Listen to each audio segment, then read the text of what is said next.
ఈరోజు మన వాక్య పాఠం ప్రకటన గ్రంథం 14 అధ్యాయం 1 నుండి 7 వచనం వరకు. జాగ్రత్తగా వినండి.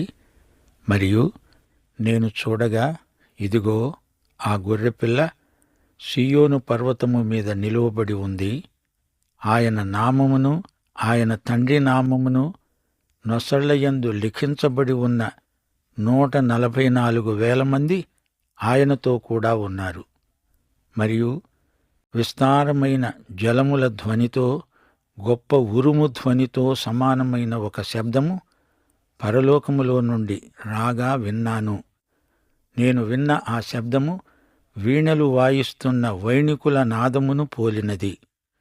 వారు సింహాసనము ఎదుటను, ఆ 4 జీవుల ఎదుటను, పెద్దల ఎదుటను ఒక కొత్త కీర్తన పాడుతున్నారు.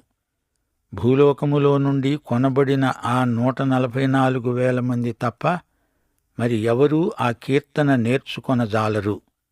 వీరు స్త్రీ సాంగత్యమున అపవిత్రులు కానివారును, స్త్రీ సాంగత్యము ఎరుగని వారు అయి ఉండి, గొర్రెపిల్ల ఎక్కడికి పోతుందో అక్కడికెల్లా ఆయనను వెంబడిస్తారు. వీరు దేవుని కొరకు, గొర్రెపిల్ల కొరకు ప్రథమ ఫలముగా ఉండటానికి మనుష్యులలో నుండి కొనబడిన వారు. వీరి నోట ఏ అబద్ధమును కనబడలేదు. వీరు అనింద్యులు. అప్పుడు మరి ఒక దూతను చూచాను. అతడు భూనివాసులకు, అనగా ప్రతి జనమునకు, ప్రతి వంశమునకు, ఆయా భాషలు మాట్లాడే వారికి, ప్రతి ప్రజకు ప్రకటించున్నట్లు నిత్య సువార్తను తీసుకొని ఆకాశ మధ్యమున ఎగురుతున్నాడు. అతడు గొప్ప స్వరముతో అన్నాడు, మీరు దేవునికి భయపడి ఆయనను మహిమపరచండి. ఆయన తీర్పు తీర్చే ఘడియ వచ్చింది గనుక ఆకాశమును, భూమిని, సముద్రమును, జలధారలను కలుగచేసిన వానికే నమస్కారము చేయండి. ప్రియ శ్రోతలు, వింటున్నారా? 14 అధ్యాయంలో మనమెన్నో సంఘటనలు చూస్తాము. సీయోను పర్వతముపై గొర్రెపిల్ల, నిత్య సువార్త ప్రకటన, బబులోను మీద తీర్పు, మృగపు గుర్తు ఉన్నవారికి తీర్పు, క్రీస్తునందు మృతులైన వారు ధన్యులు, ఆర్మగెద్దోను యుద్ధం. 14 అధ్యాయం ఎంతో ఆసక్తిదాయకమైనది. 2 మృగాలు కలిసి నిర్వహించే కార్యక్రమమే ఇదంతా. దేవుని ప్రజలు ఈ భయంకరమైన శ్రమలలో ఎలా ఉన్నారు? వారికేమి సంభవించింది? మొదలైన అనేక సంగతులు ఈ అధ్యాయంలో పేర్కొనబడినాయి. 144,000 మందిని చూచారా? యేసు వీరికి కాపరి. వీరందరూ ఆయన గొర్రెలే. ఇక్కడ వారితో పాటు తాను గొర్రెపిల్లగా మనకు కనపడడం విశేషం. 144,000 గొర్రెల్లో ఒక్క గొర్రెను కూడా ఆయన పోగొట్టుకొనలేదు. ఆ గొర్రెలకు అభయముద్ర వేసింది ఆయనే. ఈ అధ్యాయంలో ఆరంభంలో దేవుని గొర్రెపిల్ల ఉంది. 2 మృగాలు కాదు, ఘటసర్పము కాదు, తుది పలుకు ప్రభువైన యేసుక్రీస్తుదే. మహాబబులోను కుప్పకూలిపోయింది. రాజకీయ బబులోను, మతపరమైన బబులోను అంతా కుప్పకూలిపోతాయి. మృగమును అనుసరించిన వారికి తీర్పు. మహాశ్రమల కాలంలో ఎందరో హతసాక్షులవుతారు. అయినా విజయం వారిదే. యేసు పక్షమున ఉన్నవారికి తాత్కాలిక శ్రమలు వచ్చినా తుది విజయం వారిదే. తన కోసం హతసాక్షులైన వారిని ప్రభువు బహూకరిస్తాడు. వారికి ఘన సన్మానం చేస్తాడు. ప్రకటన 19 అధ్యాయంలో గొర్రెపిల్ల అయిన యేసు ఈ భూమిపైకి దిగి వస్తాడు. ఉదయం రాబోతోంది. చీకటి రాత్రి గతించిపోతుంది. నీతి సూర్యుడు ఉదయిస్తాడు. ఆయన రెక్కల నీడలో ఆరోగ్యమున్నది.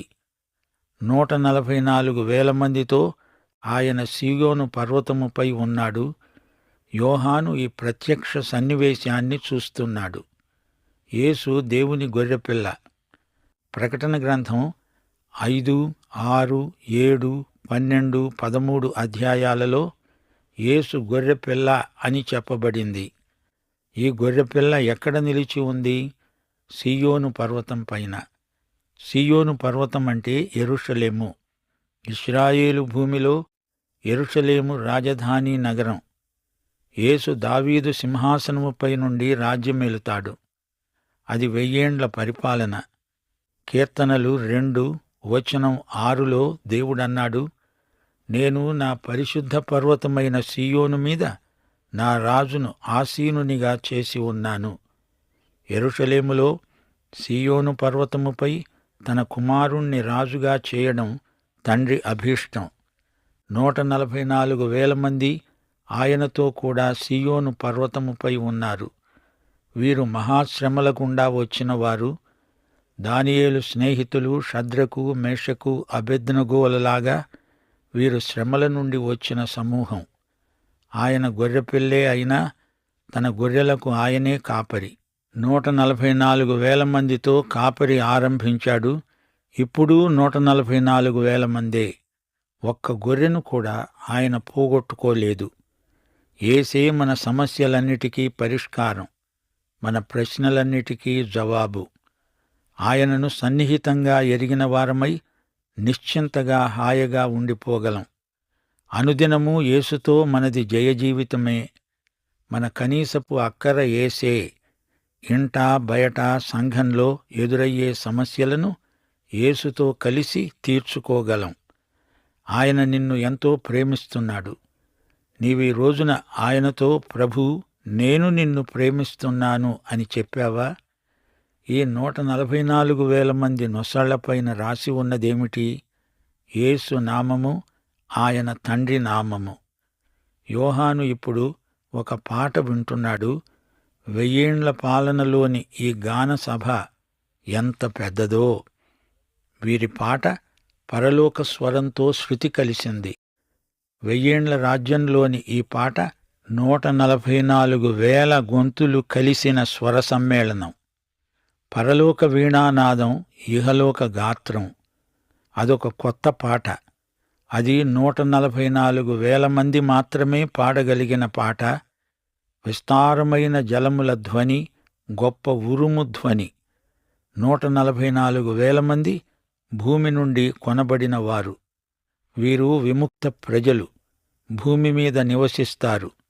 విమోచన గీతాలు, మధుర స్వనాలు. రక్షించబడిన వారు మాత్రమే విమోచన గీతాలు పాడతారు. ఆ పాటలలో వారి అనుభవముంది.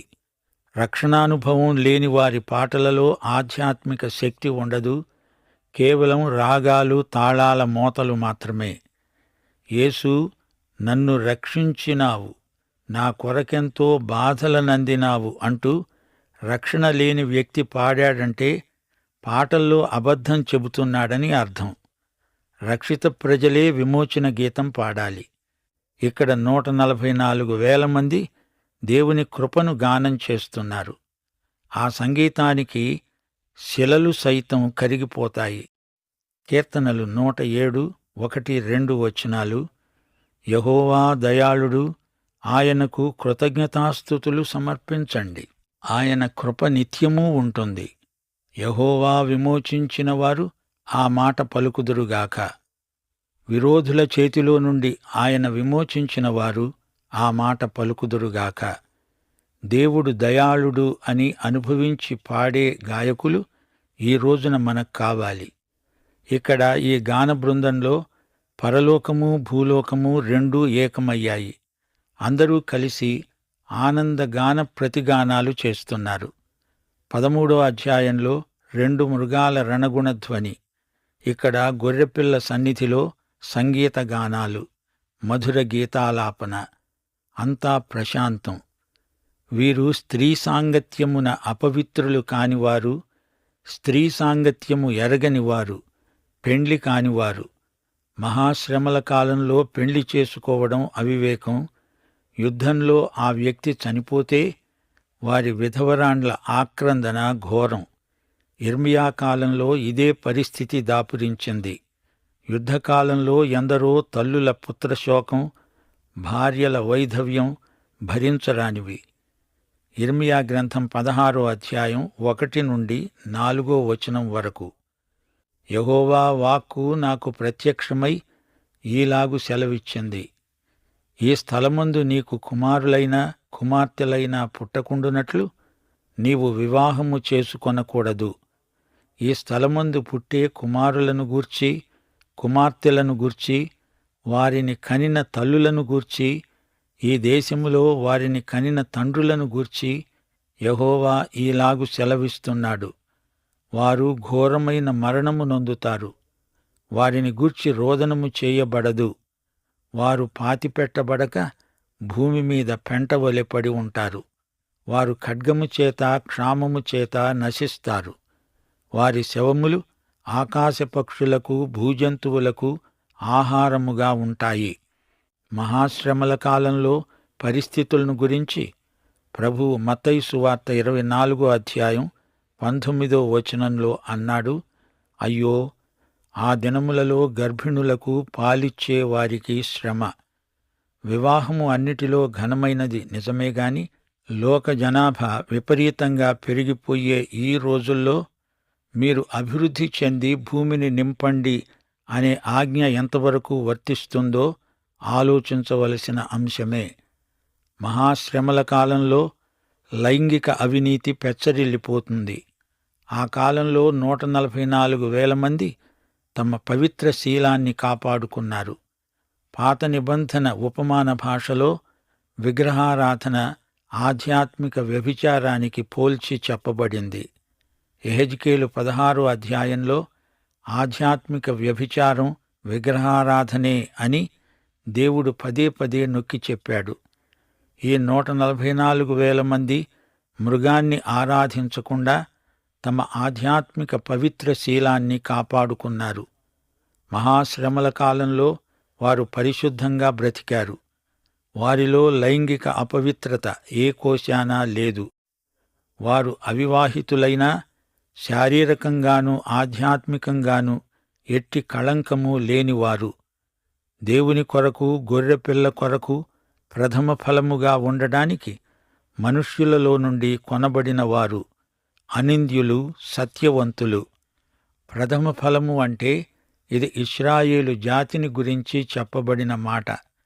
రోమాపత్రిక 11వ అధ్యాయం 15-16 వచనాలు, వారిని విసర్జించడము లోకమును దేవునితో సమాధానపరచటము అయిన ఎడల వారిని చేర్చుకొనడము ఏమవుతుంది? మృతులు సజీవులైనట్లే అవుతుంది గదా. ముద్దలో మొదటి పిడికెడు పరిశుద్ధమైనదైతే ముద్ద అంతా పరిశుద్ధమే. వేరు పరిశుద్ధమైనదైతే కొమ్మలు పరిశుద్ధములే. ఇశ్రాయేలు దేవునికి ప్రథమ ఫలము అని చెప్పబడింది. ఈ 144,000 మంది దేవునికి ప్రథమ ఫలం. వీరు 1000 ఏండ్ల పరిపాలనలో ప్రముఖ పాత్ర నిర్వహిస్తారు. దేవుని గొర్రెపిల్ల వచ్చి రాజ్యం స్థాపించేటప్పుడు ఈ 144,000 మంది ఆయనతో కూడా ఉంటారు. వివరాలు 19వ అధ్యాయంలో మనము చూస్తాము. వారి నోట ఏ అబద్ధమూ కనపడలేదు. వారు అనింద్యులు. మృగము యొక్క పెద్ద అబద్ధంలో వీరు పాలు పొందిన వారు కారు. ఆ మృగము క్రియలు అబద్ధం, మాటలు అబద్ధం. వీరు మోసపోలేదు. ఏర్పరచబడిన వారు మోసగించబడరు. వీరు నిష్కళంకులు, అనింద్యులు. వీరు క్రీస్తు నీతిని ధరించుకున్నారు గనుక అనింద్యులు. మనం పరలోకానికి వెళ్ళగలము అంటే క్రీస్తు నీతి వస్త్రధారణే అసలైన యోగ్యత. మనమంతా కృపచేత రక్షించబడిన పాపులమే. యోహాను మరొక దూతను చూచాడు. ఈ దూత నిత్య సువార్తను తీసుకొని ఆకాశమధ్యమందు ఎగురుతున్నాడు. సమస్త జనులారా, దేవునికే నమస్కారం చెయ్యండి అంటూ నిత్య సువార్తను దూత ప్రకటిస్తున్నాడు. మరొక దూత ఈ విధంగా వేరువేరు దూతలు 8, 9, 15, 17, 18 వచనాలలో వస్తారు. ఇప్పుడు ఈ రోజుల్లో సువార్తను ప్రకటించేవారు దేవదూతలు కాదు, మనుషులు. దేవదూతలకు సువార్త ప్రకటించాలని ఆశ ఉంది గాని దేవుడు ఈ రోజున ఆ పని మనుషులకే అప్పగించాడు. మహాశ్రమల ఆరంభంలో సువార్తను ప్రకటించింది మనుషులే. 144,000 మంది. 2 సాక్షులు వచ్చారు కాని సైతాను వారిని చంపేశాడు. పాత నిబంధనలో దేవదూతలు, మనుషులు కూడా సువార్తను ప్రకటించారు. హెబ్రీ పత్రిక 2వ అధ్యాయం 2వ వచనం, దేవదూతల ద్వారా పలకబడిన వాక్యము స్థిరపరచబడింది. మహాశ్రమల కాలంలో ఆత్యయిక పరిస్థితిని బట్టి లోకమంతటికీ సువార్తను ప్రకటించడానికి దేవుడు దేవదూతలను వినియోగించాడు. దేవదూతలు చురుకుగా పనిచేస్తారు, మనుషులు వారిని చంపలేరు. ఈ దూత మధ్యాకాశంలో ఎగురుతున్నాడు. లోకమంతటికీ సువార్త ప్రకటించే కేంద్రం మధ్య ఆకాశం. అది నిత్య సువార్త. ఇది దేవుని బిడ్డలకు మంచి వార్త, అవిశ్వాసులకు దుర్వార్త. ప్రజలారా, మీరు దేవునికి భయపడండి, దేవుణ్ణి ఆరాధించండి. యెహోవా అంటే భయం జ్ఞానానికి మూలం అని సామెతల గ్రంథం చెబుతోంది.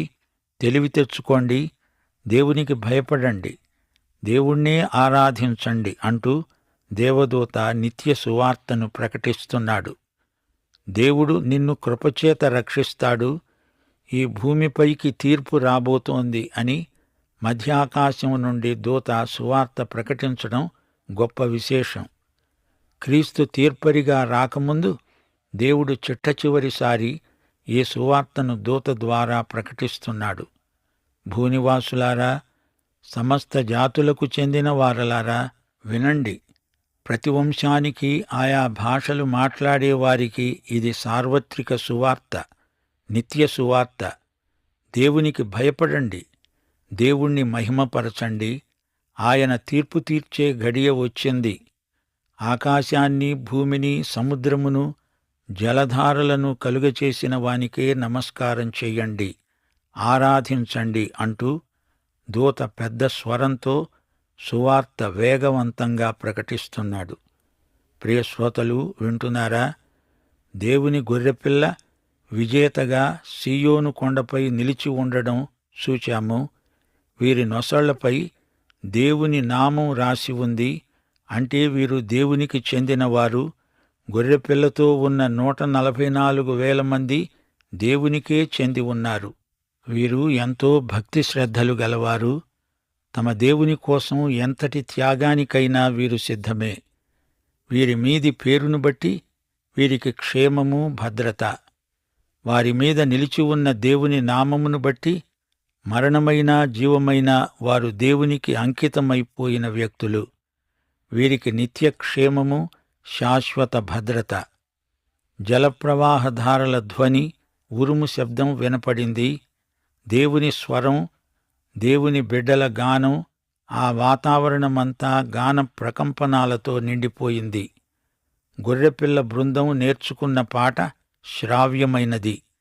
వారే నేర్చుకోగలరు, పాడగలరు.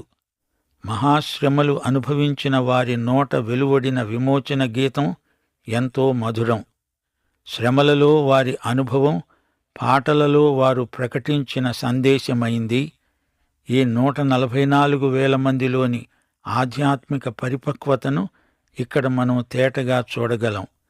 క్రైస్తవం వర్ధమాన జీవితం. ఎదుగు బొదుగు లేని క్రైస్తవం విషాదకరం. ఈ 144,000 మంది భక్తి జీవితం వికసించిన పుష్పంలాగా ఉంది. పాత నిబంధనలో భక్తి ఆధ్యాత్మిక కన్యాత్వంగా పేర్కొనబడింది. హోషియా 9వ అధ్యాయం 1వ వచనం, ఇశ్రాయేలు, అన్యజనులు సంతోషించున్నట్లు నీవు సంభ్రమపడి సంతోషించవద్దు. నీవు నీ దేవుణ్ణి విసర్జించి వ్యభిచరించావు. నీ కళ్ళములన్నిటి మీద ఉన్న ధాన్యమును బట్టి నీవు పడుపు కూలిని ఆశించావు. ద్వితీయోపదేశకాండం 31వ అధ్యాయం 16వ వచనం, యెహోవా మోషేతో అన్నాడు, ఇదిగో నీవు నీ పితరులతో పండుకొనబోతున్నావు.